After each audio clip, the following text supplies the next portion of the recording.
নচলিব সংখ্যালঘু হাৰাশাস্তি কৰা নচলিব সংখ্যালঘু হাৰাশাস্তি কৰা বন্ধ কৰক সংখ্যালঘু হাৰাশাস্তি কৰা বন্ধ কৰক অমানৱিক উচ্ছেদ বন্ধ কৰক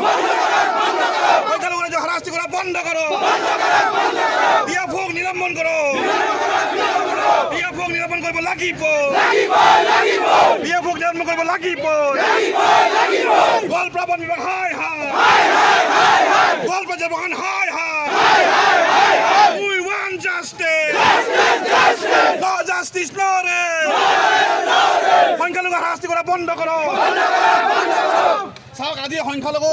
আমাৰ এই বেতবাৰী বিদ্যাপাৰা অঞ্চলৰ ৰাইজ হাৰাশাস্তি কৰাৰ আমি পৰিলক্ষিত হৈছে কাৰণ আজি যিদিনাখন পৰা উচ্ছেদ কৰি তেতিয়াৰ পৰা তেওঁলোকে সদায় ৰাতিপুৱা আহি তেওঁলোকক ভয় ভাবুকি দিয়ে খাই এৰি যাবলৈ কয় তেওঁলোকৰ ত্ৰিপাল ছিঙি দিয়া হয় আপোনালোকে চিন্তা কৰক যেতিয়া তেওঁলোকৰ পকী ঘৰ ভাঙা হৈছিল তেওঁলোকে কিন্তু পুৰা বিৰোধ কৰা নাই কাৰণ এইকাৰণে তেওঁলোকে সহযোগ কৰিছে চৰকাৰক বিভাগক সহযোগ কৰিছে কিন্তু আজি দেখা গৈছে তেওঁলোকক ত্ৰিপাল ছিঙি দিয়া হৈছে তেওঁলোকে মনত দুখ পাইছে কাৰণ তেওঁলোকৰ এতিয়া সৰ্বহাৰা হৈছে তেওঁলোকে একো নাই তেওঁলোকৰ অৱশিষ্ট যিখিনি ৰদ টিন এইবিলাকে তেওঁ ল'বলগীয়া এতিয়া সম্পত্তি হিচাপে ল'ব বিচাৰিছিল কিন্তু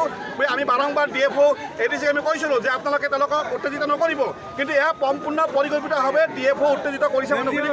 এই ধৰণৰ ঘটনা আজি গুলীয়াগুলীলৈকে সংঘটিত আজি গুলী চলনা হৈছে গতিকে ইয়াৰ পৰা সম্পূৰ্ণ ডিএফঅ' দায়ী গতিকে ডিএফঅ'ক নিলম্বন কৰিবই লাগিব আমি ডিএফঅ'ক নিলম্বন কৰাৰ দাবী জনাইছোঁ আমি অন্যথা কিন্তু আমি ইয়াৰ বিৰুদ্ধে গণতান্ত্ৰিক হয় তীব্ৰ গণতান্ত্ৰিক আন্দোলন কাৰ্যসূচী হাতত ল'ম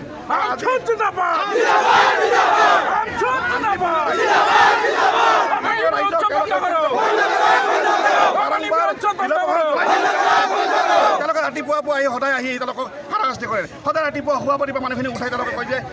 খাই এৰি দিয়ক গছ কাটি দিয়া হ'ল তেওঁক মানুহ গছৰ তলত ছাঁ ল'ব নোৱাৰিব নেকি গতিকে এই ধৰণৰ তেওঁলোকে হাৰাশাস্তি কৰি আজি উচ্ছেদ হোৱাৰ পৰাই হাৰাশাস্তি কৰিছে আপোনালোকে সেইকাৰণে আজি যি ঘটনা ঘটিছে এয়া সম্পূৰ্ণ পৰিকল্পিত ডিএফঅ'য়ে পৰিকল্পিতভাৱে তেওঁলোকক আজি তেওঁলোকে জানে যে এই ৰাস্তাটো কাটি দিলে তেওঁলোকক অলপ মনত দুখ পাব আজি তেওঁলোকে যি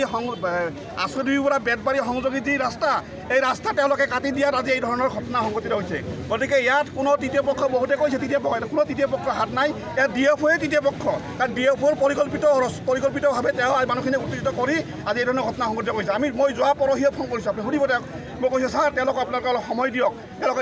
এতিয়া যাবলৈ নিদিব ত্ৰিপাল ছিঙিছিল তেওঁক ঠিক আমি দেশ ৰাহু কৈছে কিন্তু দেশ ৰাহু কি দেখিল তেওঁক বাৰম্বাৰ কৈছে যে মানুহখিনি আপোনালোকে জকাই নল'ব মানুহখিনি শান্তিপূৰ্ণভাৱে আপোনালোকে সহযোগ কৰিছে আপোনালোকে অলপ কোঅপাৰেট কৰক ৰাইজক ওলাই যাবলৈ অলপ সময় দিয়ক এসপ্তাহ 10 দিন তেওঁলোকে সময় দিব নোৱাৰে নেকি ইমান কিয় তাড়াহুৰা লাগিছে তেওঁলোকৰ ইমান কিয় সংকালত যাব লাগে গতিকে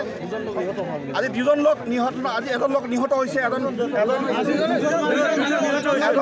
এজন সন্দেহ প্ৰকাশ হৈছে নিকট সংবাদ এতিয়ালৈকে চিকিৎসা হৈছে বহু লোক আহত হৈছে গতিকে এইবিলাক আমি আমচুৱে তীব্ৰ ভাষাৰে গৰিহণা দিছোঁ এয়া সম্পূৰ্ণ পৰিকল্পিত গতিকে আমি ডিএফঅ'ক নিলম্বন কৰাৰ কাৰণে দাবী জনাইছোঁ আমি ৰাইজে কিন্তু আমাৰ গোৱালপাৰা জিলাবাসীৰ ৰাইজে আমি গণতান্ত্ৰিকভাৱে তীব্ৰ আন্দোলন কাৰ্যত ল'ম যদি ডিএফঅ'ক নিলম্বন নহয় আমি 24 ঘণ্টাৰ সময় দিছোঁ 24 ঘণ্টা ডিএফঅ'ক নিলম্বন কৰিব লাগিব